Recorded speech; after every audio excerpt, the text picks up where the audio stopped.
लग्नानंतर होईलच प्रेम. 21 डिसेंबरचा उत्कंठावर्धक प्रोमो.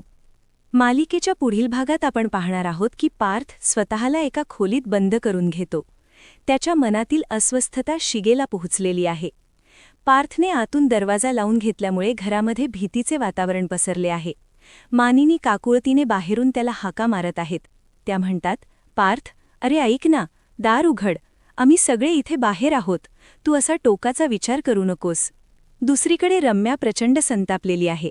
ती जीवावर आपला राग व्यक्त करताना म्हणते, जीवा, जर तुझ्या वागण्यामुळे पार्थला काहीही झालं ना, तर लक्षात ठेव, मी तुला कधीच माफ करणार नाही. कथानकात दुसरीकडे एक भावनिक प्रसंग पाहायला मिळतो. नंदिनीचे वडील तिला धीर देताना म्हणतात, नंदिनी, मी सावलीसारखा तुझ्या पाठीशी उभा आहे. तुझी साथ मी कधीच सोडणार नाही.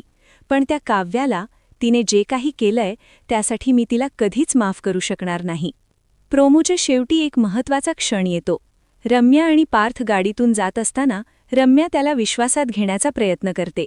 ती म्हणते, पार्थ, तू मला तुझी मैत्रीण मानतोस ना? मग मनात काहीही न ठेवता जे काही असेल ते मनमोकळेपणाने बोल.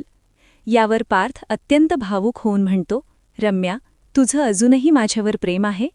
पार्थच्या या अनपेक्षित प्रश्नांमुळे कथेला आता कोणतं नवीन वळण मिळणार? पार्थ आणि रम्याच्या नात्याचं भविष्य काय असेल हे पाहण्यासाठी पाहत रहा लग्नानंतर होईलच प्रेम. भेटूया पुढील भागात. तोपर्यंत नमस्कार.